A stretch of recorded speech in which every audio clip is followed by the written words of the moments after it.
புதுவையில தாவேகா எந்த அளவுக்கு தாக்கத்தை ஏற்படுத்த போது, அதிமுக வந்து கிட்டத்தட்ட ஃபேஸ் அவுட் ஆயிட்டே இருக்கு அப்படின்னு சொல்றாங்க எல்லாருமே. இளைஞர்கள் எல்லாருமே தாவேகாவ நோக்கி போயிட்டு இருக்காங்க. அதிமுகல வந்து இளைஞர்கள சேர்க்கிறதுக்கான எந்த நடவடிக்கையும் எடுக்கப்படுறதில்லன்றது தமிழகத்திலயும் சரி, இங்க புதுவையிலயும் சரி, இந்த ஒரு கருத்து வந்து நிலவுது.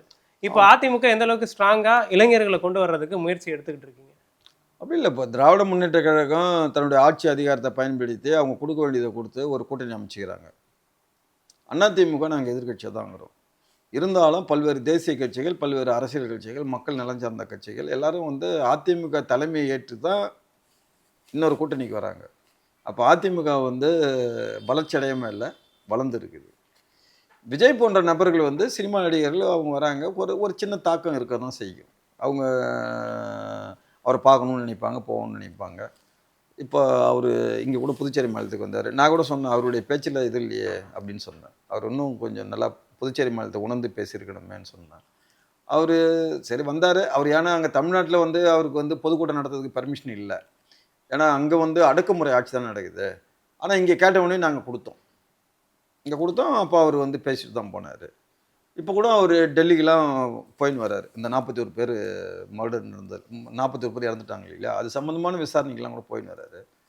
அப்ப நானும் கூட பேப்பர்லாம் கூட பார்த்தேன் நானு.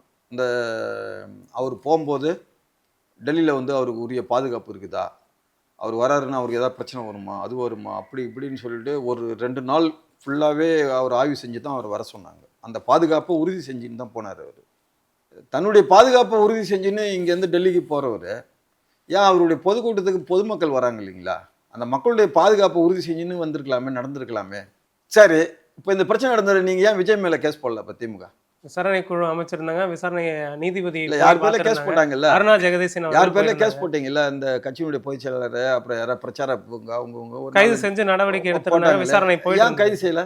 கைது செஞ்சு விசாரணை போயிட்டு இருந்தது எங் இல்லையா சார்?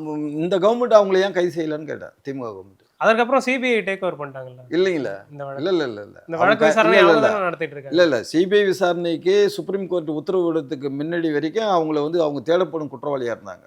ஆனா அவங்க பல பொது நிகழ்ச்சிலாம் கலந்துனாங்க. திமுக கவர்மெண்ட் ஏன் அவங்கள கைது செய்யலன்னு கேட்கிறேன். கைது செய்து பெயில்ல ஏன் செய்யல? வந்து இப்ப நான் சொல்லட்டுமா? திமுகவுடைய பி டீம் தான் விஜய்ன்னு.